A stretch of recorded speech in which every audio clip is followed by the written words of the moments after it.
ఎందువల్ల మీకు చంద్రబాబు గారికి మీకు మధ్య వైరం ఎందువల్ల అంటారు? ప్రతిసారి ఆయన సీఎం అయినప్పుడల్లా వెంకటరామరెడ్డి సస్పెండ్ గురవుతుంది. ఆ టైంలో ప్రభుత్వం ఏదైతే ప్రతిపాదించిందో ఆ జీవోలు వేరే పేపర్లో బయటకు వచ్చినాయి. ఆ జీవోలు నేను రిలీజ్ చేశానని చెప్పి నా మీద అప్పుడు నిందేసి సస్పెండ్ చేశారు. అంటే అప్పటి నుంచి నేను ఈ ప్రభుత్వానికి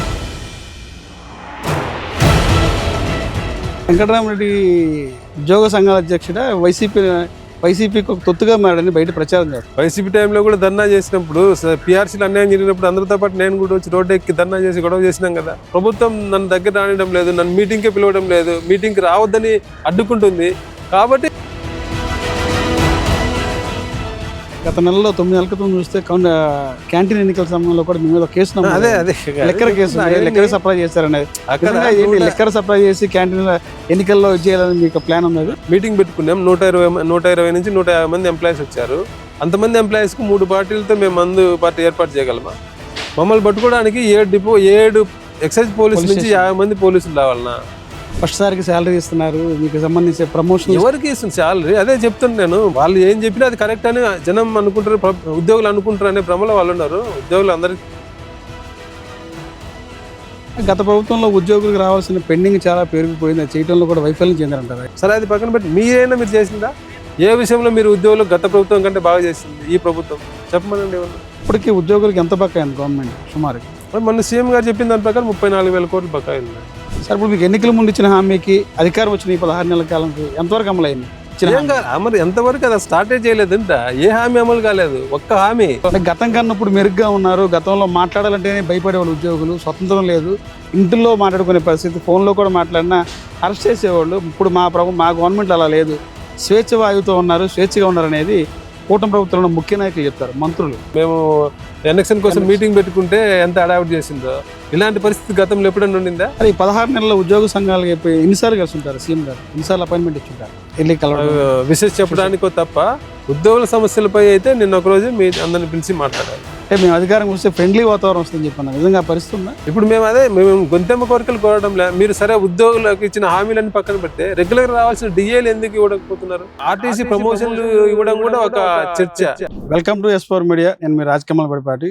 ఈరోజు మనతో పాటు ఉన్నారు ఆంధ్రప్రదేశ్ సెక్రటరియట్ ఎంప్లాయీస్ ఉద్యోగుల సంఘం అధ్యక్షులు కాకర్ల వెంకటరామరెడ్డి గారు ఉన్నారు. సార్ నమస్తే. సార్ ఎలా ఉన్నారు? ఎంతో ఫైన్. అరేంటి, ఎన్నికల ముందు కూటమి ప్రభుత్వం అధికారం రాకముందు ఉద్యోగుల్ని ఫ్రెండ్లీ వాతావరణం తీసుకొస్తా ఉన్నారు, జగన్ కన్నా మించి సంక్షేమిస్తా ఉన్నారు. దాదాపు అధికారంకి వచ్చి 15 నెలల కాలం అయింది. ఎలా ఉంది ఉద్యోగుల పరిస్థితి? ఎలా ఉంది అంటే మీరు రోజు పేపర్లో చూస్తుంటారు ఉద్యోగులు ఎంత ఇబ్బంది పడుతున్నారు అనేది. ఎన్నికల టైంలో చాలా చెప్పారు, గత ప్రభుత్వం ఉద్యోగులు ఇబ్బంది పెట్టింది, ఉద్యోగులకు అనుకూలమైన పని వాతావరణం కల్పిస్తాం, గౌరవప్రదంగా చూసుకుంటామని చెప్పారు. దాంతోపాటు ఎన్నికల మేనిఫెస్టోలో ఉద్యోగులకు చాలా హామీలు ఇచ్చారు. ఈ 16 నెలలు అయింది ప్రభుత్వం, కొత్త ప్రభుత్వం ఏర్పడి 16 నెలలు అయింది. ఉద్యోగులకు ఇవ్వాల్సిన హామీలు పక్కన పెడితే ఉద్యోగులకు రెగ్యులర్గా రావాల్సినవి కూడా, అంటే డిఏలు కానీ ప్రమోషన్లు ఇలాంటి చిన్న చిన్న ఎంప్లాయీస్ రావాల్సినవి కూడా సాధించుకోవడానికి ఉద్యోగులు చాలా ఇబ్బంది పడుతున్న పరిస్థితి మనకు ఈరోజు కనపడుతుంది. ఇప్పుడు వరకు 4 డిఏలు పెండింగ్ ఉన్నాయి. గతంలో ఎప్పుడు కూడా ఒక కరోనా టైంలో తప్ప, కరోనా టైంలో ఏంటంటే గవర్నమెంట్ ఆఫ్ ఇండియా ఫ్రీజ్ చేసింది కాబట్టి అప్పుడు పెండింగ్ ఉన్నాయి డిఏలు. మిగతా ఎప్పుడు కూడా 4 డిఏలు పెండింగ్ ఉన్న చరిత్ర నాకు తెలిసి 25-30 ఏళ్ళు ఎప్పుడు లేదు. 4 డిఏలు పెండింగ్ ఉన్నప్పటికీ ప్రభుత్వం మొన్న ఏదో దీపావళికి ముందు దీపావళి గుడ్ న్యూస్ అని చెప్పారు అని చెప్పి దీపావళి ముందు 4 డిఏలు పెండింగ్ ఉంటే ఆయనకి ఆయన చెప్పాలని సీఎం గారు చెప్పాలనే ఉద్దేశంతో మీ అందరితో పిలిపించి ఆయన అనౌన్స్ చేశారని చెప్పారు. అంటే డిఏ గురించి ఇంత హంగామా ఎప్పుడు చేయలేదు కదా. ఇప్పుడు 16 నెలలు డిఏ ఇవ్వలేదు. పిఆర్సీ ఇంప్లిమెంట్ చేయాల్సిన టైం 2.5 సంవత్సరం దాటిపోయింది. పిఆర్సీ కమిషన్ వేయాలి, ఐఆర్ ఇవ్వాలి, పెండింగ్ బకాయిలు చాలా ఉన్నాయి. ఎన్నికల టైంలో పెండింగ్ బకాయిలన్నీ చెల్లిస్తామని చెప్పారు. వీటన్నిటి మీద ఉద్యోగులు ఆస్తా ఉన్నారు. ప్రభుత్వం హామీ ఇచ్చింది, 16 నెలలు అయింది, ఇంకా ఇస్తుందని 16 నెలలకు ఎదురు చూస్తున్నారు. ఇలాంటి టైంలో ఒక పెద్ద మీటింగ్ పెట్టి, అంటే ఒక జాయింట్ స్టాఫ్ కౌన్సిల్ మీటింగ్ పండగ ముందు హడావిడిగా రాత్రి 10-11 గంటలకు ఎంప్లాయీస్ ఉద్యోగ సంఘాలను అర్జెంటుగా రండి మీటింగ్కి మాట్లాడదామని చెప్పడము, మంత్రులు వచ్చి మాట్లాడడం. జాయింట్ స్టాఫ్ కౌన్సిల్ మీటింగ్లో మంత్రులు సుదీర్ఘంగా 4 గంటల పాటు మాట్లాడిన తర్వాత సీఎం గారి దగ్గర తీసుకెళ్లి సీఎం గారి దగ్గరతో చర్చ అంటే ఉద్యోగులందరూ చాలా ఎక్స్పెక్ట్ చేస్తారు. అంటే ప్రభుత్వం చాలా చెప్పింది ఎన్నికల టైంలో, వాటిలో కొన్నిన్నా న్యాయం చేస్తుంది, కొన్నిటినన్నా పరిష్కరించుతుంది, కొన్నిటినన్నా ఉద్యోగులకు ఇస్తుందనే ఆశ ఉద్యోగులకు అందరికీ ఉన్నింది. తీరా చూస్తే ఏం చేశారు? ఒక డిఏ ఇచ్చారు. ఒక డిఏకి ఇంత హంగామా అనేది ఉద్యోగులు అందరిలో ఆశ్చర్యపోయారు. ఇంతకుముందు అన్ని ప్రభుత్వాలు డిఏ ప్రతి సంవత్సరం 2 డిఏలు ఇవ్వాలి, అన్ని ప్రభుత్వాలు డిఏలు ఇచ్చినాయి. కానీ ఎప్పుడు ఇంత హడావిడి డిఏ కోసం ఒక జాయింట్ స్టాఫ్ కౌన్సిల్ మీటింగ్ పెట్టి మంత్రులతో గంటల తరబడి చర్చ, మళ్ళీ తర్వాత సీఎం గారితో చర్చ, డిఏ కోసం ఇంత హడావిడి ఎప్పుడు చేయలే. ఫస్ట్ టైం చూసింది. ఉద్యోగులు నిజంగా ఉద్యోగులు అంతా ఏం జరుగుతుంది ఏం అర్థం కాని పరిస్థితిలో ఉన్నారు. DA దీపావళి కుటుంబం అంతా హ్యాపీగా చేసుకున్నారా? ఆ డిఏలో కూడా మళ్ళీ ఒక ట్విస్ట్ పెట్టారు. రిటైర్మెంట్ బెనిఫిట్స్ అన్ని డిఏ బకాయిలని రిటైర్మెంట్ అప్పుడు ఇస్తామని చెప్పి మళ్ళీ దాని మీద అంటే పండగ అయితే ఈ గడావిలోనే అడిగిపోయింది. అంటే డిఏ బకాయిలు ఇస్తారా రిటైర్మెంట్ టయానికి అని. పండగ వెళ్ళినాక ఆ పండగ సమయంలో అన్ని సంఘాలు, టీచర్ సంఘాలు, మేము అందరం కూడా తీవ్రంగా వ్యతిరేకించి ఉద్యోగుల నుంచి, అంటే సంఘాలను పక్కన పెడితే ఉద్యోగుల్లో తీవ్రమైన చర్చ దీని మీద నడిచింది. వాట్సాప్ గ్రూపుల్లో వచ్చింది. అంత ఉద్యోగులంతా తీవ్రమైన వ్యతిరేకత ఉందని ప్రభుత్వం గ్రహించి మళ్ళీ ఆ జీవోను సవరించి మళ్ళీ ఆ డిఏ బకాయిలు ఫస్ట్ ఇచ్చిన జీవోలో ఏముంది, తర్వాత మళ్ళీ మా జీవో మార్చారు. దానికి దీనికి తేడా ఏంటి? అదే ఫస్ట్ ఇచ్చిన డిఏ జీవోలో డిఏ బకాయిలు అంటే ఈ డిఏ ఇప్పుడు ఇచ్చిన డిఏ 2024 జనవరి 1 నుంచి ఇవ్వాల్సిన డిఏ, అంటే 2024 జనవరి 1 నుంచి మొన్న సెప్టెంబర్ వరకు అంటే 21 నెలల బకాయిలు ఉద్యోగులకు రావాల్సినవి ఉద్యోగి రిటైర్ అయ్యే టైంలో ఇస్తామని చెప్పారు. రిటైర్ అయ్యేటప్పుడు అంటే ఇప్పుడు నాకు ఇంకా 20,000 సర్వీస్ ఉంది అనుకోండి, ఈ రోజు నాకు బకాయి ఒక 25,000 ఉంటే ఆ 25,000 ఈ రోజు ఇవ్వకుండా 20 ఏళ్ళ తర్వాత ఇదే 25,000 20 ఏళ్ళ తర్వాత ఇస్తారు. అంటే ఈ రోజు 25,000 ఉండే వాల్యూ 20 ఏళ్ళ తర్వాత 25,000 ఉండే వాల్యూకి ఏముంటుంది? అది చాలా నష్టపోతుంది ఉద్యోగులు. అందుకే ఉద్యోగులు తీవ్రమైన వ్యతిరేకత వచ్చింది. దాన్ని ప్రభుత్వం గుర్తించి వ్యతిరేకత ఎక్కువ ఉందని గ్రహించి ఆ డిఏ జీవోను సవరించి మళ్ళీ డిఏ బకాయిలు 3 విడతలు ఇస్తామని చెప్పి ఇచ్చారు. నెక్స్ట్ ఫైనాన్షియల్ ఇయర్ నుంచి 26-27లో 10%, తర్వాత 30% 3 ఇన్స్టాల్మెంట్లు ఇస్తామని చెప్పి చెప్పారు. కొంతమంది ఉద్యోగ సంఘాలు ఏదో దీనికి సంబరాలు చేస్తున్నారు, చాలా సంతోషంగా ఉంది ఇచ్చింది. సంబరాలు ఎవరు చేయలేదు. ఉద్యోగ సంఘాలు కూడా వాళ్ళకు కూడా తెలుసు. అందరూ ఉద్యోగ సంఘాల నాయకులు కూడా అంటే సీఎం గారు చాలా కాలం 16 నెలల తర్వాత పిలిచి కూర్చోబెట్టి మాట్లాడారు. ఇలాంటి టైంలో ప్రభుత్వాన్ని విమర్శించడం బాగోదు అనే ఒక అంటే వ్యతిరేకంగా మాట్లాడలేదు బాగుండదేమో అనే ఒక ఇదితో ఆగిపోయారు తప్ప వాళ్ళేం సంబరాలు చేసుకుని దీంతో పెద్దగా ఉత్సాహపడి ఏదో ఆనందం వ్యక్తం చేసిన సందర్భం అయితే లేదు. ఉద్యోగులందరిలో ఆవేదన ఉంది, ఉద్యోగ సంఘాల నాయకుల్లో కూడా ఉంది. ఎందుకు టీడీపీ ప్రభుత్వం అధికారం చేపట్టినప్పుడల్లా కాకర్ల వెంకటరామరెడ్డి గారు సస్పెండ్ గురవుతారు? 2014-19 చూస్తే అదే పరిస్థితి, ఇప్పుడు 24 చూస్తే ఇదే పరిస్థితి. ఎందువల్ల మీకు చంద్రబాబు గారికి మీకు మధ్య వైరం ఎందువల్ల అంటారు? ఇది అంటే అన్ని చాలా అంటే నేను కొన్ని ఉద్యోగిగా కొన్ని పరిమితులు ఉంటాయి. నేను ఎక్కువ అంటే కొన్ని విషయాలు మాట్లాడకూడదు. కాకపోతే ప్రభుత్వం ప్రతిసారి ఆయన సీఎం అయినప్పుడల్లా వెంకటరామరెడ్డి సస్పెండ్ గురవుతున్నారు. అదే 2014-19 మధ్య ఉద్యోగ సమస్యలు నేను చాలా గట్టిగా మాట్లాడా. ప్రభుత్వం రిటైర్మెంట్ గురించి ఒక విధానం తీసుకురావాలని చూసింది. కంపల్సరీ రిటైర్మెంట్ స్కీమ్ అని, ఉద్యోగి 30 సంవత్సరాల సర్వీస్ కంప్లీట్ అయితే అతన్ని సర్వీస్ నుంచి రిటైర్ అయ్యేలాగా ఒక పాలసీ ఇవ్వాలని చెప్పి ఒక ప్రతిపాదన, జీవోలు రాలేదు, ప్రతిపాదన ఉంది. ఆ టైంలో మేము సెక్రటరియట్లో ప్రతిపాదన అంటే పాలసీలను తయారు చేసే సచివాలయంలో కాబట్టి మాకు తెలిసి మేము దాని మీద కొద్దిగా అడావిడి చేసినాం, ఆందోళన చేసినాం. ఆ టైంలో ప్రభుత్వం ఏదైతే ప్రతిపాదించిందో ఆ జీవోలు వేరే పేపర్లో బయటకు వచ్చినాయి. అంటే ప్రభుత్వం డ్రాఫ్ట్ జీవోలను తయారు చేసుకొని పెట్టుకుంది, రిలీజ్ అంటే సిఎస్ గారు అప్రూవల్ కూడా అయింది, సీఎం గారు సంతకం పెడితే రిలీజ్ అయ్యేటి జీవోలు. అలాంటి టైంలో ఆ జీవోలు బయటకు వచ్చినాయి. ఆ జీవోలు నేను రిలీజ్ చేశానని చెప్పి నా మీద అప్పుడు నిందేసి సస్పెండ్ చేశారు. అంటే అప్పటి నుంచి నేను ఈ ప్రభుత్వానికి వ్యతిరేకం అనే భావన వాళ్ళలో ఉంది. అందుకు నేను ఏం చేసినా కూడా గవర్నమెంట్ వ్యతిరేకంగా చేస్తున్నా అనే భావంతో నా మీద యాక్షన్ తీసుకున్నారు. అంటే వెంకటరామరెడ్డి ఉద్యోగ సంఘాల అధ్యక్షుడా వైసీపీకి ఒక తొత్తుగా మారని బయట ప్రచారం చేస్తారు. ఎవరు వాళ్ళు మాట్లాడుకుంటాను. నేను ఎప్పుడు వైసీపీ టైంలో కూడా ధర్నా చేసినప్పుడు, పిఆర్సీలు అన్యాయం జరిగినప్పుడు అందరితో పాటు నేను కూడా వచ్చి రోడ్డు ఎక్కి ధర్నా చేసి గొడవ చేసినాం కదా. వైసీపీ టైంలో కూడా సీఎం గారి దగ్గర గట్టిగా కొట్లాడింది నేనే. మిగతా సంఘాల నాయకులు ఎవరినైనా అడగండి. అంటే కింది స్థాయి ఉద్యోగి వరకు తెలియకపోవచ్చు, ప్రభుత్వంతో చర్చలకు వచ్చే మెయిన్ ఉద్యోగ సంఘాల నాయకులందరికీ నేనేంటో తెలుసు. ఆ ప్రభుత్వంలో నేనేమి ఎక్కడ ప్రభుత్వాన్ని అంటే నేను అప్పుడు బహిరంగ బయట మాట్లాడకపోవచ్చు. ఎందుకంటే దానికి కారణం అప్పుడు ఏ రోజు కావాలంటే ఆ రోజు నాకు సీఎంతో కానీ ప్రభుత్వ పెద్దలతో కానీ మాట్లాడే వెసులుబాటు ఉంది. ఏదైనా ఉద్యోగ సమస్య వచ్చినప్పుడు సీఎం వరకు వెళ్ళలేకపోతే మేము మీడియాతో ఎందుకు మాట్లాడతాం, మీడియా ద్వారా ప్రభుత్వానికి తెలియాలని. డైరెక్ట్ ప్రభుత్వంలో పెద్దలతో మాట్లాడేటప్పుడు బయట మీడియాతో మాట్లాడాల్సిన అవసరం లేదని అప్పుడు నేను మీడియాతో మాట్లాడాలి. అంతేగాని సీఎం గారి దగ్గర అప్పుడు మంత్రుల దగ్గర గట్టిగా కొట్లాడింది నేనే, ఫైట్ చేసింది నేను ఉద్యోగ సమస్యల మీద. ఇప్పుడు అవకాశం లేదు. ఇప్పుడు ప్రభుత్వం నన్ను దగ్గర రానియడం లేదు, నన్ను మీటింగ్కి పిలవడం లేదు, మీటింగ్కి రావద్దని అడ్డుకుంటుంది. కాబట్టి ఇప్పుడు నేను బయట మీడియాతో అంటే మన మాట్లాడాలి. అందువల్ల స్టాఫ్ కౌన్సిల్ కూడా మిమ్మల్ని ఇన్వైట్ చేయలేదు. అదే అందుకే నన్ను రాకుండా అడ్డుకుంటుంది. నేను ప్రభుత్వం దగ్గర మాట్లాడే అవకాశం లేదు కాబట్టి ఇప్పుడు మీడియా దగ్గరకు వచ్చి మాట్లాడుతున్నా. అందువల్ల ఈ ప్రభుత్వానికి వ్యతిరేకము, ఆ ప్రభుత్వానికి అనుకూలమని అనుకుంటే కొందరు అనుకోవచ్చు. అంటే గతంలో జగన్మోహన్ రెడ్డి గారు ముఖ్యమంత్రి ఉన్నప్పుడు ఉద్యోగ సంఘాల సమస్యలు పట్టించుకోలేదు అనేది మేమే కొంత ఆరోపణలు ఉన్నాయి. అట్లేం లేదు. అంటే అక్కడ గత ప్రభుత్వం మీద ఉద్యోగుల్లో వ్యతిరేకత ఉంది. అది మనం ఎలక్షన్ టైంలో చూసినాం. దాంట్లో ఏమి దాచేదేం లేదు. దానికి 2-3 కారణాలు ఉన్నాయి. ఒకటి, ఉద్యోగులకు 1వ తారీఖు జీతం వల్ల కొన్ని ముఖ్యంగా టీచర్లకు, పెన్షనర్లకు పేమెంట్స్ అంటే జీపీఎఫ్ కానీ, ఈ సరెండర్ లీవ్లు కానీ, ఉద్యోగులకు రావాల్సిన పేమెంట్స్ డిలే అయినాయి. ఈ 2 కారణాలే అప్పుడు ప్రభుత్వం మీద వ్యతిరేకత రావడానికి ఈ 2 కారణాలు. ఆ 2కి ప్రధానమైన సమస్య ఏంటంటే కరోనా. అప్పుడు ప్రభుత్వం చెప్పింది, ఎందుకంటే కరోనా అనేది అనుకోకుండా వచ్చిన విపత్తు. అది మన రాష్ట్రమే కాదు, దేశం కాదు, ప్రపంచం అంతా ఇబ్బంది పడింది. దానివల్ల ప్రభుత్వానికి రావాల్సిన ఆదాయం బాగా తగ్గిపోయింది. అంటే ప్రతి సంవత్సరం, ఈ సంవత్సరం ప్రభుత్వానికి 1,00,000 కోట్లు వచ్చి నెక్స్ట్ ఇయర్ ఒక 10-15 వేల కోట్లు పెరుగుతుంది. అలాంటిది కరోనా వల్ల 2 సంవత్సరాలు ప్రభుత్వానికి ఆదాయం ₹1 పెరగలే. రెండేళ్ళు అంటే ఒక 25 కోట్లు, 25,000 కోట్లు నష్టం జరిగింది 2 సంవత్సరాల్లో. దానివల్ల చేయలేకపోతామని అప్పుడు ప్రభుత్వం చెప్పింది. అప్పుడు ఉద్యోగ సంఘాల నాయకులు అందరితో పిలిచి మాట్లాడారు.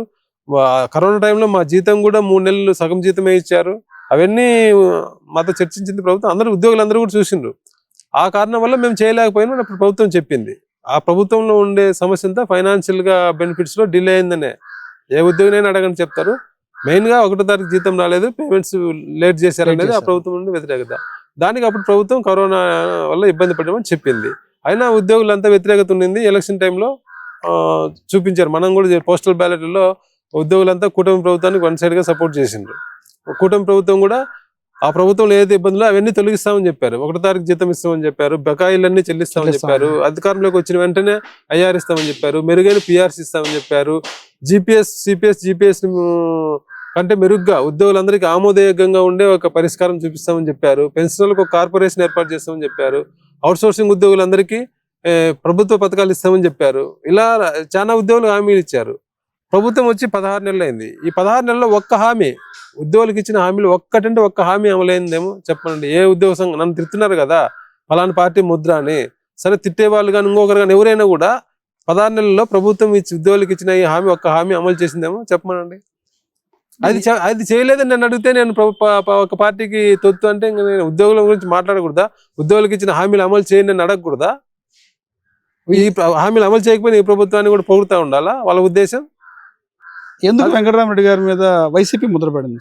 అదే కదా చెప్తున్నా. ఇప్పుడు ఇట్లా మాట్లాడితే నేను వైసీపీ అనుకూలమని ప్రచారం చేస్తున్నారు. ప్రభుత్వం ఉద్యోగులకు రావాల్సింది మీరు ఇచ్చిన హామీలు. ఆర్థికపరమైన ఇబ్బంది అంటే ముఖ్యమంత్రి గారు ఇప్పుడు ఎన్నికల టైంలో ఏదైతే ఆర్థిక పరిస్థితి ఉందో ఇప్పుడు అదే ఉంది. కొత్తగా ఏం రాలేదు కదా. ఈ 16 నెలల్లో మళ్ళీ కరోనా లాంటి ఉపద్రవం కానీ, ఏదైనా ఒక విపత్తు కానీ, ఏదైనా ఒక యుద్ధం కానీ, ఏదైనా ఇబ్బందికర ఆర్థికంగా తీవ్రమైన ఇబ్బందికర పరిస్థితి, ప్రభుత్వం నష్టపోయే పరిస్థితి ఏం రాలేదు కదా.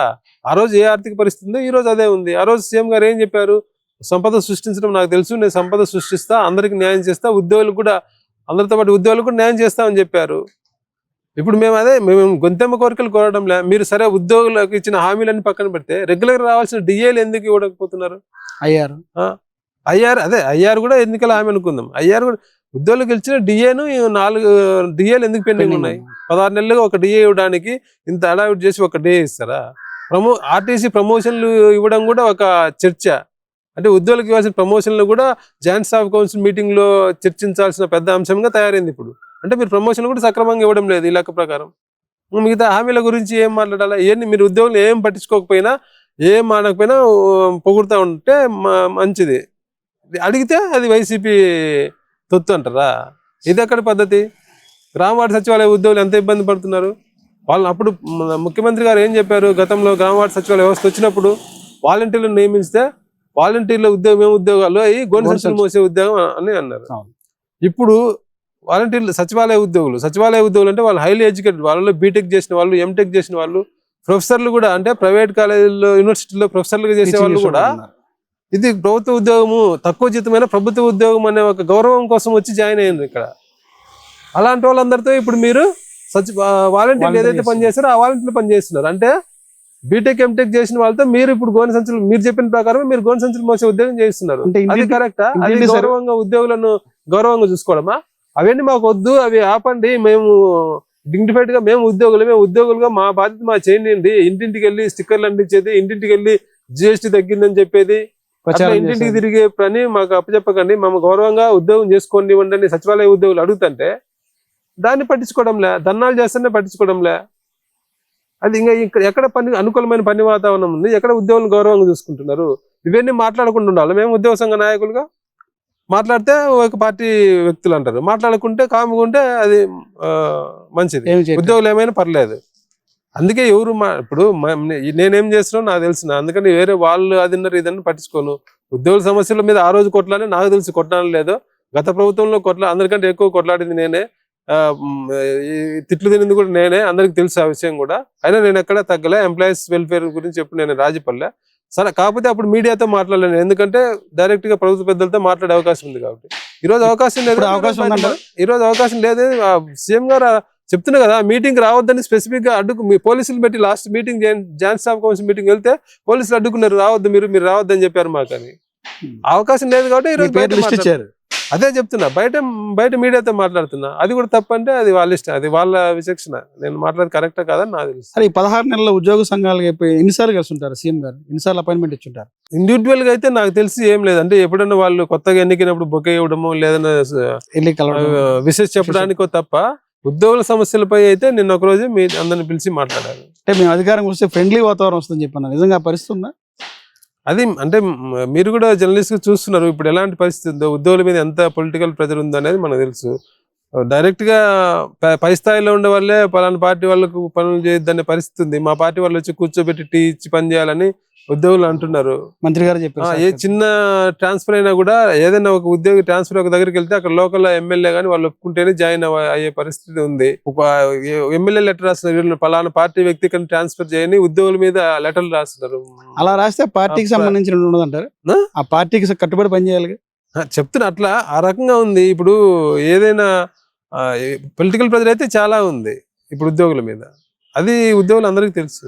సరే, అవన్నీ జనరల్ గా అంటే ఏ పార్టీ ఉన్నా కొద్దిగా గొప్ప పొలిటికల్ ప్రెజర్ అయితే ఉంటుంది. అవన్నీ పెద్ద ఎంప్లాయీస్ వాటి గురించి కూడా ఎక్కువ పట్టించుకోవడం లేదు. కాకపోతే ఉద్యోగులకు రావాల్సినవి మేము కష్టపడుతున్నా, ఎంత ప్రెజర్ ఉన్నా దాన్ని తట్టుకొని పనిచేస్తున్నప్పుడు మాకు లెజిటిమేట్ గా రావాల్సినవి ఇవ్వకపోతే అదే బాధ ఉద్యోగులు. సార్, గతంలో జగన్మోహన్ ఉన్న ప్రభుత్వంలో ఉన్నప్పుడు ఉద్యోగుల పరిస్థితి ఏంటి, ఇప్పుడున్న పరిస్థితి, ఇప్పుడు కూటమి ప్రభుత్వం పరిస్థితి ఏంటి, అప్పటికిప్పుడు ఎలా ఉంది? అప్పుడు ఏదైనా ప్రశ్నిస్తే అక్రమ కేసులు బనాయించేవాళ్ళు, ఉద్యోగికి మాట్లాడే స్వతంత్రం లేదని చెప్పి అప్పుడు ఉద్యోగులు చాలా మంది చెప్పుకొచ్చారు. ఇప్పుడు లేదు కదా, అప్పుడు కంటే ఇప్పుడే దారుణంగా ఉంది పరిస్థితి. ఇప్పుడు ఇంకా దారుణంగా ఉంది. చెప్తున్నా కదా, అదే ఇప్పుడు నేను మీటింగ్కి రాకుండా నన్ను అడ్డుకున్నారు, పోలీసులు పెట్టి అడ్డుకున్నారు మాట్లాడతానని. నా మీద ఎంక్వైరీ 16 నెలలు అయింది, ఎంక్వైరీ రిపోర్ట్ ఇచ్చిండు. ఎంక్వైరీ రిపోర్ట్ కడప కలెక్టర్ గారు రిపోర్ట్ ఇచ్చారు. ఆ రిపోర్ట్లో ఏముంది క్లియర్ గా, 4 డిపోలలో నేను ప్రచారం చేసినాను అనేది ఆరోపణ. 24 ఎన్నికల్లో మీ మీద ప్రచారం 4 డిపో మేనేజర్లు క్లియర్ గా ఇచ్చారు, ఎలక్షన్ ప్రచారం, ఈ డిపోలో ఎలక్షన్ ప్రచారం చేయలేదని చాలా క్లియర్ గా ఇచ్చారు. కలెక్టర్ గారు అటాచ్ చేసిన రిపోర్ట్ లోనే వాళ్ళ 4 డిపో మేనేజర్ రిపోర్ట్ ఉన్నాయి. అయినా ప్రభుత్వం ఏం చర్య తీసుకోవడం లేదు, ఏం చేయడం లేదు. ఎందుకు కావాలని నన్ను సస్పెన్షన్ అట్లే కొనసాగిస్తుంది. దీన్ని బట్టి అర్థమవుతుంది కదా. అంటే గత నెలలో 9 నెలల క్రితం చూస్తే క్యాంటీన్ ఎన్నికల సమయంలో కూడా మీ మీద కేసు, లెక్కర కేసు, లెక్కర సప్లై చేశారనేది. లెక్కర సప్లై చేసి క్యాంటీన్ ఎన్నికల్లో చేయాలని మీకు ప్లాన్ ఉంది? అది మీరు మీడియాలో చూసింటే, ఆ రోజు వచ్చిన వీడియోలన్నీ కూడా చూసింటే అర్థమవుద్ది అంతే ప్రభుత్వం వేధించడానికి ఎంత ప్రయత్నం చేసిందో అని. ఎంప్లాయీస్ మీటింగ్ పెట్టుకున్నాం, 120 నుంచి 150 మంది ఎంప్లాయీస్ వచ్చారు. అంతమంది ఎంప్లాయీస్ కు 3 పార్టీలతో మేము మందు పార్టీ ఏర్పాటు చేయగలమా? సరే, పోనీ మేము ఏర్పాటు చేసుకున్నా ఎవరైనా వచ్చే లోకల్ పోలీసెస్, ఎక్సైజ్ పోలీసులు వచ్చి చెక్ చేసి పట్టుకోవచ్చు. మమ్మల్ని పట్టుకోవడానికి 7 ఎక్సైజ్ పోలీసుల నుంచి 50 మంది పోలీసులు రావాలన్నా? మాకంటే ముందే వచ్చి, అంటే మేము మీటింగ్ ఏర్పాటు చేసుకునేది 7:30 అయితే 6 గంటలకే వాళ్ళు లుంగీలు కట్టుకొని వచ్చి, అంటే ఏదో పెద్ద అంతర్జాతీయ స్మగ్లర్ని పట్టుకోవడానికి వచ్చినట్టు మారు వేషాల్లో వచ్చి అంత అడావిడ్ చేసి ఎంప్లాయీస్ మీటింగ్ లో అంత అడావిడ్ చేసి, అంటే ఉద్యోగులను ఎవరు భయపెడుతున్నారు, ఎవరు భయానక వాతావరణం ఉంది అనేది ఆ ఇన్సిడెంట్ బట్టి స్పష్టంగా అర్థమవుతుంది. గతంలో ఎలా ఉంది, ఇప్పుడు ఎలా ఉంది. చెప్పేవాళ్ళు బయట మీడియా వాళ్ళు ఏమైనా అనుకోవచ్చు, కొంత మీడియా కూడా ఉంది. మేము మొన్న ఒక పత్రిక ఆయన రాశాడు, డిఏ కోసం ఉద్యోగులు రెచ్చగొడుతున్నామని. అంటే డిఏ ఇవ్వమని అడగడం కూడా తప్పే వాళ్ళ లెక్క ప్రకారం. ఈ ప్రభుత్వంలో వాళ్ళు ఏం చేసినా కూడా ఏం మాట్లాడకుండా ఉంటే వాళ్ళు మంచి నాయకులు. ఏదైనా ప్రశ్నిస్తే వాళ్ళు ఒక పార్టీకి తొత్తులు, వాళ్ళు ఉద్యోగులు రెచ్చగొడుతున్నారనే మాట. గతంలో అదే పత్రిక ఎన్నిసార్లు ఉద్యోగుల మీద తప్పుడు వార్తలు రాసి రెచ్చగొట్టడానికి ప్రయత్నం చేసింది. అంటే ఉద్యోగులంతా సంతోషంగా ఉన్నారు, కొంతమంది నాయకుల వల్లే ఉద్యోగులు రెచ్చగొడుతున్నారు అనేది కొంత ప్రచారం.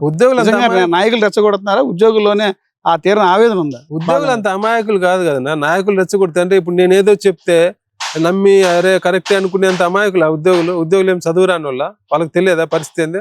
వాళ్ళకి గతంలో జీతాలు ఇప్పుడు నేను ఒక మాట అంటున్నా, జీతం 1వ తారీఖు పడడం లేదని. వాళ్ళకి తెలియదు, జీతం తీసుకునే వాడికి గతంలో ఎప్పుడు జీతం పడింది, ఇప్పుడు ఎప్పుడు జీతం, ఈ రోజు ఎప్పుడు జీతం పడుతుంది తెలియదా? మేము చెప్పినంత మాత్రం నమ్మి రెచ్చిపోవడానికి వాళ్ళేం అమాయకులు కాదు కదా. మేం చెప్పినా, వాళ్ళు పత్రికల వాళ్ళు ఏం చెప్పినా కూడా ఉద్యోగులంతా తెలివైన వాళ్ళే, వాళ్ళకి తెలుసు ఏ ప్రభుత్వం ఏం చేస్తున్నదో తెలుసు. సమయం వచ్చినప్పుడు అంటే అందరూ బయటకు వచ్చి ప్రతిసారి బయటకు వచ్చి ప్రతి చిన్న అంశానికి బయటకు వచ్చి ధర్నా చేసి చేయరు కదా. ఆ సందర్భం వచ్చినప్పుడు వాళ్ళ ఆవేదన, వాళ్ళ ఆవేశం ఖచ్చితంగా చూపిస్తారు. గత ప్రభుత్వంలో ఉద్యోగులకు రావాల్సిన పెండింగ్ చాలా పెరిగిపోయింది, అది చేయడంలో కూడా వైఫల్యం చెందారంటారు. అదే నేను ఫస్టే చెప్పాను కదా, 2 అంశాలు గత ప్రభుత్వం మీద వ్యతిరేకత అవడానికి 2 అంశాలు. ఒకటి ఈ పేమెంట్స్ లేట్ అవ్వడము, బకాయిలు ఎక్కువైపోవడము, శాలరీ సరిగ్గా రాకపోవడము, ఈ 2 అంశాలు. అది ఉంది, అది ఈ ప్రభుత్వం హామీ ఇచ్చింది బకాయిలన్నీ చెల్లిస్తామని చెప్పి. వీళ్ళు ప్రభుత్వం అధికారంలోకి వచ్చిన తర్వాత ఇచ్చిన ఆర్థిక శాఖ ఇచ్చిన శ్వేతపత్రం ప్రకారమే పెండింగ్ బకాయిలు పాత ప్రభుత్వంలో 22,000 కోట్లు సుమారుగా, కొంచెం అంటే 22,000 కోట్లు.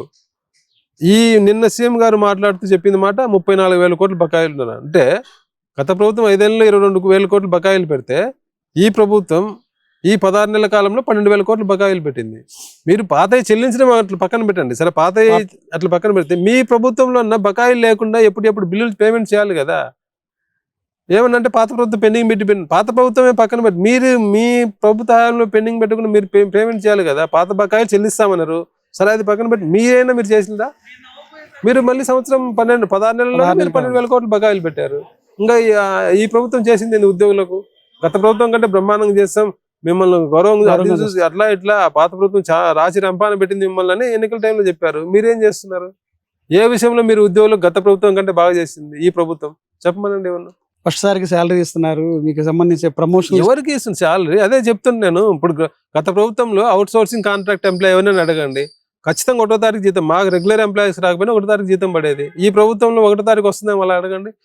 ఈ నెల ఇది పండగ నెల, దసరా పండుగ ఉన్నింది, అక్టోబర్ 2వ తారీఖు దసరా పండుగ. పండగ కూడా 1వ తారీఖు ఇవ్వలే, వాళ్ళకి 6వ తారీఖు ఇచ్చారు అవుట్ సోర్సింగ్ కాంట్రాక్ట్ ఎంప్లాయీస్ కు. ఈ నెల 6వ తారీఖు జీతం వచ్చింది. ఎక్కడ ఇచ్చింది 1వ తారీఖు జీతం చెప్పమనండి. నేను మాట్లాడిన తప్ప చెప్పమనండి. ఊరికి అంటే వాళ్ళకి మీడియా ఉంది కాబట్టి మీడియా అదే చెప్తున్నా కదా, వాళ్ళు ఏం చెప్పినా అది కరెక్ట్ అని జనం అనుకుంటారు, ఉద్యోగులు అనుకుంటారు అనే భ్రమలో వాళ్ళు ఉన్నారు. ఉద్యోగులు అందరికీ తెలుసు ఏ ప్రభుత్వం ఏం చేస్తున్నది. ఖచ్చితంగా అవకాశం వచ్చినప్పుడు మేము అధికారంకి వస్తే మెరుగైన పిఆర్సీ ఇస్తామని చెప్పి పవన్ కళ్యాణ్ గారు చెప్పారు. 10 రోజులు 20 నెల రోజులు చేస్తామని చెప్పి అందరిలాగా మేము చెప్పము, అధికారంకి వచ్చిన ఏడాదిలో చేస్తున్నారు. దాదాపు 16 నెలల కాలం అయింది. అదే అంటే సిపిఎస్ గురించి చెప్పారు. అదే చెప్తున్నాం, సిపిఎస్ గురించి గవర్నమెంట్ జిపిఎస్ కంటే మెరుగ్గా చేస్తామన్నారు. 16 నెలలు అయింది. అసలు జిపిఎస్ మీద మీరు ఒక కమిటీ అంటే మెరుగ్గా అంటే ఏమి ఉద్యోగులకు అందరికీ ఆమోదయోగ్యంగా అన్నారు. అలాంటప్పుడు మీరు ఒక కమిటీ వేసి, లేదంటే దాని మీద ఒక మీటింగ్ పెట్టి, కమిటీ కాకపోయినా సిఎస్ గారి ఆధ్వర్యంలోనో ఒక మంత్రులతోనో ఒక మీటింగ్ పెట్టి ఉద్యోగ సంఘాల నుంచి మీరు ఏం కోరుకుంటున్నారు ఉద్యోగులని ఒక అభిప్రాయం తీసుకోవాలి కదా. అసలు 16 నెలలుగా దాని మీద చర్చే లేదు. నిన్న ముఖ్యమంత్రి గారు కూడా మాట్లాడుతూ ఏం చెప్పారు, 2004 ముందు నోటిఫికేషన్ ఉద్యోగుల గురించే మాట్లాడారు తప్ప సిపిఎస్ ఉద్యోగుల గురించి మాట్లాడలేదు. అసలు మాట్లాడనే లేదు ఆయన. అసలు ఆ మీటింగ్ లో డిఏ గురించి తప్ప మిగతా ఏ ఐఆర్ గురించి కానీ ఒక పిఆర్సీ గురించి కానీ మిగతా ఏ ఇష్యూస్ మాట్లాడలే. అంత మీటింగ్ 16 నెలల తర్వాత అంత మీటింగ్ పెట్టి 14 సంఘాలను పిలిచి మీటింగ్ పెట్టినప్పుడు ఒక డిఏ కోసమా, ఒక డిఏకి ఇంత అడావిడ అనేది ప్రతి ఒక్క ఉద్యోగిలో ఉంది. అన్ని సమస్యలు చర్చించుతారు. కనీసం ఇప్పటికిప్పుడు చేయకపోయినా చర్చించి ఒక రోడ్ మ్యాప్ లాగా, అంటే ఇప్పుడు చేయగలుగుతా, పిఆర్సీ కమిషన్ ఇప్పుడు వేస్తా, ఐఆర్ ఈ టైం నుంచి ఇస్తా అనే ఒక కంక్లూజన్ అని ఒక నిర్ణయం అన్న వస్తుందని ఉద్యోగులు ఆశపడ్డారు. కానీ ఏమీ జరగలేదు. ఒక డిఏ గురించే మాట్లాడి బయటకు వచ్చారు. అంటే ఇప్పటికీ పిఆర్సీ కమిషన్ దొరకలేదు కదా, దాని పరిస్థితి ఉంటారు. అదే చెప్తున్నా, పిఆర్సీ కమిషన్ వేయలేదు. పిఆర్సీ కమిషన్ వేసిన తర్వాత పిఆర్సీ ఇంప్లిమెంట్ చేయాలంటే చాలా టైం పడుతుంది. పిఆర్సీ కమిషన్ రిపోర్ట్ ఇవ్వడానికి 1 year తీసుకుంటుంది. ఆ రిపోర్ట్ తర్వాత ఎగ్జామిన్ చేయడానికి మళ్ళీ ఉద్యోగ సంఘాలతో చర్చించి ఉద్యోగ సంఘాలతో మాట్లాడిన దాకా ఒక ఫైనల్ కంక్లూజన్కి వచ్చి దాన్ని ఇంప్లిమెంట్ చేయడానికి తర్వాత ఎట్టలేదనే ఈ రోజు కమిషన్ వేసినా 2 నెలలు పడుతుంది. ఏది పిఆర్సీ ఇంప్లిమెంట్ చేయడానికి. అలాంటిది కమిషనే ఈ రోజు వేయకపోతే ఇంకా మీరు పిఆర్సీ ఎప్పుడు ఇస్తారు? ఇంకా ఎలక్షన్ కూడా దగ్గరికి వచ్చేస్తారు 27కి. వాళ్ళ ఉద్దేశం గవర్నమెంట్ ఉద్దేశం కూడా అంతే. దీన్ని చిన్నగా లాగి ఎన్నికల దాకా 2029 ఎన్నికల దాకా లాగుతారు. ఎన్నికలప్పుడు ఏదో ఒక జీవో ఇచ్చి ఏది పోస్ట్ డేట్ తో జీవో ఇస్తారో మళ్ళీ ఏమో తెలియదు. ఉద్యోగులు అంటే మేము పిఆర్సీ ఇచ్చినామని ఉద్యోగులు ఆ పిఆర్సీ ద్వారా ఎన్నికల్లో గట్టెక్కడానికి ప్రయత్నం చేస్తున్నట్లు కనపడుతుంది తప్ప పిఆర్సీ ఉద్యోగులకు బెనిఫిట్ కోసం ఉద్యోగులు మేలు చేయాలని వాళ్ళు చెప్పినట్టుగా ఎన్నికల్లో చెప్పినట్టుగా పిఆర్సీ ఇచ్చే ఉద్దేశం ప్రభుత్వానికి కనపడడం లేదు ఇంతవరకు. ఇప్పటికీ ఉద్యోగులకు ఎంత బకాయి అయింది గవర్నమెంట్ సుమారుగా? మొన్న సీఎం గారు చెప్పిన దాని ప్రకారం 34,000 కోట్ల బకాయిలు ఉన్నాయి. సీఎం గారు చెప్పిన దాని ప్రకారమే. ఇప్పటికీ ఉద్యోగులు చేసే వాళ్ళకి 1 నుంచి 5 లోపు శాలరీ వస్తుంది, ఒక రోజు అటు ఇటుగా. పెన్షనర్ పరిస్థితి చాలా దారుణమైన పరిస్థితిలో ఉంది. దాని గురించి ఎలా స్పందిస్తారు? పెన్షన్లకు కూడా వస్తుంది శాలరీ, అదే పెన్షన్ వస్తుంది. రిటైర్ అయిన తర్వాత బెనిఫిట్స్ రావడంలో గత ప్రభుత్వం ఈ ప్రభుత్వానికి ఎలా ఉంది? గత ప్రభుత్వం రిటైర్ అయిన తర్వాత మాకు ఇచ్చేటువంటి అమౌంట్ కూడా సరే ఇవ్వలేదని చెప్పి ఒక ఆరోపణలు ఉన్నాయి. ఈ ప్రభుత్వం కూడా ఇప్పుడు పరిస్థితి ఏంటి? ఈ ప్రభుత్వం ఇప్పుడు ఈ టైంలో పెన్షన్ అయిన వాళ్ళకి ఎవరికి ఇచ్చారు చెప్పనండి? ఎవరికి ఇవ్వలేదు. అదే ఇచ్చే బకాయిలు ఎందుకు పెరిగిపోతాయినా? బకాయిలు పెరగకపోయినా కనీసం అట్లే ఉండాలి కదా. ఇప్పుడు 12,000 కోట్లు 16 నెలల్లో 12,000 కోట్లు బకాయిలు పెరిగిపోయినాయంటే ఈ ప్రభుత్వం కూడా ఇవ్వలేదు. అదే కదా బాధ. వీళ్ళు కూడా హామీ ఇచ్చిన ప్రకారం చేయలే, బకాయిలన్నీ పెరిగిపోతున్నాయి. ఈ బకాయిలు ఇంత బకాయిలు ఎప్పుడు చెల్లిస్తారు అనేది కూడా ఉద్యోగులకు భయం అవుతుంది. ఎందుకంటే మొన్న మీటింగ్ లో 200 కోట్లు పోలీసులకు ఎస్ఎల్ 4 ఎస్ఎల్ ఇవ్వాలంటే ఒక ఎస్ఎల్ 4 ఎస్ఎల్ పెండింగ్ ఉన్నాయి. ఒక ఎస్ఎల్ ఇస్తామని చెప్పారు. ఆ ఒక ఎస్ఎల్ 210 కోట్లు. 210 కోట్లు కూడా ఒకసారి ఇవ్వకుండా సగం ఇప్పుడు ఈ నెలలో సగం జనవరిలో, అంటే 200 కోట్లు ఎంప్లాయీస్ బకాయి ఇవ్వడానికి 2 నెలలు గ్యాప్, 2 వాయిదాలు 2-3 నెలలు గ్యాప్ తీసుకుంటే 34,000 కోట్ల బకాయిలు ఎప్పుడు చెల్లిస్తారు? అది ఎంత ఉద్యోగులు వస్తుందంటారు ఉద్యోగులకు? అసలు దాని గురించి ఆలోచించడానికే ఊహకి అందడం లేదు. ఏం చేస్తారో ఏం జరుగుతుందో అని. సార్, ఇప్పుడు మీకు ఎన్నికల ముందు ఇచ్చిన హామీకి అధికారం వచ్చిన ఈ 16 నెలల కాలంకి ఎంతవరకు అమలు అయినాయి? మరి ఎంతవరకు అది స్టార్టే చేయలేదంట. ఏ హామీ అమలు కాలేదు. ఒక్క హామీ, ఎన్నికల్లో ఇచ్చిన హామీ ఒక్కటి అమలు కాలేదు ఇంతవరకు 16 నెలల్లో. గత ప్రభుత్వంలో ఫస్ట్ 6 నెలల్లో చాలా హామీలు అమలు చేసింది. 2019లో గవర్నమెంట్ రాగానే ఫస్ట్ క్యాబినెట్ లో 27% ఐఆర్ ఇస్తామన్నారు. ఫస్ట్ క్యాబినెట్ లో అప్రూవ్ చేసి 2019 జూలై 1 నుంచి ఐఆర్ ఇచ్చిండ్రు. ఆర్టీసీ ఎంప్లాయీస్ ను 3,600 కోట్లు బడ్డెన్ అది గవర్నమెంట్ మీద. ఇమ్మీడియట్ గా 6 నెలల్లోనే అది కూడా అమలు చేసి 2020 జనవరి 1 నుంచి ఆర్టీసీ ఉద్యోగులు ప్రభుత్వంలో తీసుకున్నారు. ఆశా వర్కర్లకు జీతాలు పెంచారు, శానిటేషన్ వర్కర్లకు జీతాలు పెంచారు, గ్రామ వార్డు సచివాలయ వ్యవస్థ తీసుకొచ్చిండ్రు. ఇట్లా ఉద్యోగులకు ఇచ్చిన హామీలు చాలా హామీలు 6 నెలల్లో అమలైనాయి. కరోనా అలాంటి స్పీడ్ లోనే కరోనా వచ్చింది. కరోనా వల్ల పరిస్థితి తారుమారైంది. కరోనా తర్వాత ప్రభుత్వ స్పీడ్ పూర్తి తగ్గిపోయింది. ఉద్యోగుల సమస్యలు అప్పటి నుంచి ఉద్యోగుల సమస్యలు అయినాయి. మరి మీ భవిష్యత్ కార్యాచరణ ఏంటి? అదే అంటే ఇప్పుడు ఉద్యోగులకు మెయిన్ ఉద్యోగులు పిఆర్సీ కమిషన్ కోసం ఎదురు చూస్తున్నారు. ఐఆర్ ఇవ్వాలి, పెండింగ్ బకాయిల మీద ఒక ప్రభుత్వం ఒక రోడ్ మ్యాప్ ఇవ్వాలి, ఎప్పటిలోగా ఏ బకాయిలు ఎప్పుడు చెల్లిస్తారు అనేది. ఈ మూటి మీద ఉద్యోగులు ఎదురు చూస్తున్నారు. ప్రభుత్వాన్ని ఇంకొద్దిగా అంటే ఇప్పుడే డిఏ ఇచ్చింది కాబట్టి ఇప్పుడే మనం మళ్ళీ రోడ్ ఎక్కితే బాగుండదు. సంక్రాంతి వరకు టైం ఇస్తున్నాం ప్రభుత్వానికి. సంక్రాంతి లోపల మిగతా సంఘాలతో కూడా మాట్లాడుకొని, అన్ని సంఘాలతో మాట్లాడి, మా కార్యవర్గాల్లో కూడా మేము చర్చించుకొని, మా ఉద్యోగులతో కూడా చర్చించుకొని సంక్రాంతి తర్వాత దీని మీద కార్యాచరణ ఏం చేయాలనేది ఉద్యోగులతో మాట్లాడి చేస్తాం. ఖచ్చితంగా పోరాటం అయితే ఉంటుంది. ప్రభుత్వం స్పందించకపోతే సంక్రాంతి లోపల ఉద్యోగుల సమస్యలపై కొన్ని పరిష్కరించకపోతే ఖచ్చితంగా పోరాటం. వెంకటరామరెడ్డి గారి భవిష్యత్తు ఏంటి? ఉద్యోగ పరిస్థితి? నేను భయపడను. నేను ఏదైతే కరెక్ట్ అనుకుంటున్నా అదే చేస్తా. నేను దేనికి భయపడను. అంటే సస్పెండ్ అనేది పోయినసారి అదే పరిస్థితి, ఇప్పుడు ఇదే పరిస్థితి అంతే. సస్పెన్స్ చేస్తారు, చేయని ఏమవుతుంది? దానికి నేనేం భయపడను. ఏం చేసినా నేను సిద్ధమే. నేను అన్నిటికీ సిద్ధంగా ఉన్నా. ఫైట్ నేను ఏదైతే కరెక్ట్ అనుకున్నా దాని ప్రకారం నేను ముందుకెళ్తా తప్ప నన్ను సస్పెండ్ చేస్తారో, ఉద్యోగం తీసేస్తారో, అరెస్ట్ చేస్తారో అవన్నీ నేనేం భయపడను. ఏదైనా ఫేస్ చేయడానికి నేను సిద్ధంగా ఉన్నా. మీ ఉద్యోగ సంఘాలు మీకు సపోర్ట్ ఎలా ఉంది? మీ సెక్రటరీ ఎంప్లాయీస్ సంబంధించి అట్లేం లేదు. అంటే నేను గవర్నమెంట్ నన్ను ఒక శత్రువులాగా చూస్తుంది కాబట్టి ఇప్పుడు ఉద్యోగులు కొంత మీ తోటి ఉద్యోగులు కూడా మిమ్మల్ని వ్యతిరేకిస్తున్నారు అనేది కొంత ప్రచారం జరుగుతుంది. అట్లా ఎప్పుడు అంటే 100% నన్ను సపోర్ట్ చేయరు కదా. నేను ఎలక్షన్లో గెలిచినప్పుడు, పోటీ చేసినప్పుడు కూడా 100% నాకు ఓట్లు వేయలేదు. ఇప్పుడు ఏ నాయకుడికి 100% సపోర్ట్ ఉండదు. నన్ను వ్యతిరేకించే వాళ్ళు ఎప్పుడు కొందరు ఉంటారు. అలాంటి వాళ్ళు ఇప్పుడు గవర్నమెంట్ మారింది కాబట్టి ఇంకొద్ది అలాంటి వాళ్ళ వాయిస్ ఇప్పుడు కొద్దిగా పెద్దదవుతుంది. అది కామన్. అది దానికి సపోర్ట్ చేసే వాళ్ళు ఎప్పుడు ఉంటారు, వ్యతిరేకించే వాళ్ళు ఎప్పుడు ఉంటారు. నెక్స్ట్ మళ్ళీ రేపు వచ్చే ఎన్నికల్లో మీరు పార్టిసిపేట్ చేస్తారా? చూద్దాం, ఇంకా టైం ఉంది కదా, అప్పుడు పరిస్థితిని బట్టి. చాలా ఉంది. ఇప్పుడు ఈ గవర్నమెంట్ వచ్చిన తర్వాత శాలరీ ఫస్ట్ తారీఖు పడుతుందా? నేను చెప్పాను కదా నేను ఇందాక, అది ఇంకా ఈ గవర్నమెంట్ వచ్చిన తర్వాత శాలరీలో ఏం పెద్ద తేడా లేదు. అంటే గతంలో 5-6 తారీఖులో పడేది ఇప్పుడు 3-4 తారీఖులు అట్లా పడుతుంది. మా గవర్నమెంట్లో అన్ని వర్గాలు సంతోషంగా ఉన్నారు, ఈ ఎంప్లాయీస్తో కలిపి అంటారు. మీరు ఉద్యోగ సంఘాలు ఏమో ఏదో గొంతుమ్మ కోరికలు కోరతాను కొంత కొంత ప్రచారం జరుగుతుంది. ఏంది అసలు ఇది? మీరు ఏ ఉద్యోగిని అడగండి, నాయకులు అంటే వాళ్ళు చెప్పేది అట్లే చెప్తారు తప్ప వాళ్ళు ఉద్యోగులు మా ప్రభుత్వంలో అంటే గతం కన్నా ఇప్పుడు మెరుగ్గా ఉన్నారు. గతంలో మాట్లాడాలంటేనే భయపడేవాళ్ళు ఉద్యోగులు, స్వతంత్రం లేదు, ఇంటిలో మాట్లాడుకునే పరిస్థితి, ఫోన్లో కూడా మాట్లాడినా అరెస్ట్ చేసేవాళ్ళు. ఇప్పుడు మా గవర్నమెంట్లో అలా లేదు, స్వేచ్ఛ వాయువుతో ఉన్నారు, స్వేచ్ఛగా ఉన్నారు అనేది కూటమి ప్రభుత్వంలో ముఖ్య నాయకులు చెప్తారు, మంత్రులు. నేను అదే చెప్తున్నా కదా, ఇందాక ఉదాహరణతో కూడా చెప్పిన, మీరే చెప్పారు ఒక సంఘటన, మేము ఎలక్షన్ కోసం మీటింగ్ పెట్టుకుంటే ఎంత అడావిడి చేసిండ్రో. ఇలాంటి పరిస్థితి గతంలో ఎప్పుడైనా ఉండిందా? గతంలో ఏ ఉద్యోగ సంఘం ఒక్క ఏపీజీఏ అధ్యక్షుడు గురించే చెప్తున్నారు. అది ఓన్లీ ఉద్యోగ సంఘ నాయకుడు కాదు, దాంట్లో వేరే వాళ్ళ డిపార్ట్మెంటల్ ఇష్యూస్ చాలా ఉన్నాయి. అవన్నీ దీనికి కలిపి అదొక్క సంఘటన చూపించి ఉద్యోగులు ఇబ్బంది పెడుతున్నారు అనే మాట చెప్తున్నా. కానీ గతంలో ఉద్యోగుల జోలికి వచ్చిన ఉద్యోగులను పట్టించుకునే మీరు ఎందుకు ఏసీబీ కేసులో తీసుకోండి. అంతకుముందు 2014-19 మధ్య ఉద్యోగుల మీద ఏసీబీ అంటే రెడ్ హ్యాండెడ్ కేసు పక్కన పెడితే డిఏ కేసులు, అంటే ఉద్యోగులు ఎక్కువ ఆస్తులు ఉన్నాయని చెప్పి ఇండ్ల మీద పోయి దాడి చేయడం. అలాంటి 2014-19 మధ్య ఎన్ని కేసులు ఉన్నాయి, 2019-24 మధ్య ఎన్ని కేసులు ఉన్నాయి లెక్కేయండి. దాన్ని బట్టే ఎవరు ఉద్యోగులను ఇబ్బంది పెట్టారు, ఎవరు ఉద్యోగులను బాగా చూసుకున్నారో తెలుస్తుంది. 2019-14 మధ్య ఒకే అసోసియేషన్ నుంచి 3 నాయకులను, అంటే వాళ్ళు ఒక ఇష్యూ మీద ప్రభుత్వానికి వ్యతిరేకంగా ధర్నా చేసిందని చెప్పి ఒక అసోసియేషన్ చెప్పిన ప్రెసిడెంట్ ను, ఆర్గనైజింగ్ సెక్రటరీని, ఇంకొక ఆఫీస్ బేర్ 3 నాయకుల మీద ఏసీపీ రైడ్ చేసిండ్రు ఇళ్ల మీద. పోయినసారి ఎవరైనా అట్లా జరిగిందా? వాళ్ళు ఎవరు, ఏ ప్రభుత్వం ఉద్యోగులను బాగా చూసుకుంది, ఏ ప్రభుత్వం ఉద్యోగులను వేధించింది? మీరే చెప్పండి. 2-3 ఇన్సిడెంట్లు చెప్పినా నేను. అలాంటి ఇన్సిడెంట్లు గత ప్రభుత్వం ఎప్పుడైనా జరిగినాయా? ఈ ప్రభుత్వం జరిగినట్టు గతంలో ఎప్పుడైనా జరిగినాయా? మళ్ళీ ఊరికి అంటే వాళ్ళు చెప్పొచ్చు మాటలు, అదే చెప్తున్నా, ప్రచారానికి మాత్రం సరిపోతుంది. ప్రచారం చేసుకోవడానికి వాళ్ళకి ఎక్కువ అవకాశాలు ఉన్నాయి కాబట్టి వాళ్ళు ఎక్కువ ప్రచారం చేయొచ్చు. కానీ వాస్తవం ఏందో ఉద్యోగులందరికీ తెలుసు. అంటే ఒక డిఏకే దాదాపు 16 నెలలు పెడితే మిగతా 3 పెండింగ్ డిఏలు రేపు మళ్ళీ జనవరి వస్తే మళ్ళీ కొత్త డిఏ వస్తుంది. అప్పటికి మళ్ళీ 4 డిఏలు పెండింగ్ అయిపోతుంది. అవుతాయి. అదే చెప్పేది. సంక్రాంతి వరకు ప్రభుత్వానికి టైం ఇస్తాము. సంక్రాంతి తర్వాత దీని మీద ప్రభుత్వంతో ఎట్లా పోరాడి సాధించుకోవాలనేది మిగతా సంఘాలతో కూడా మాట్లాడి చేస్తాం.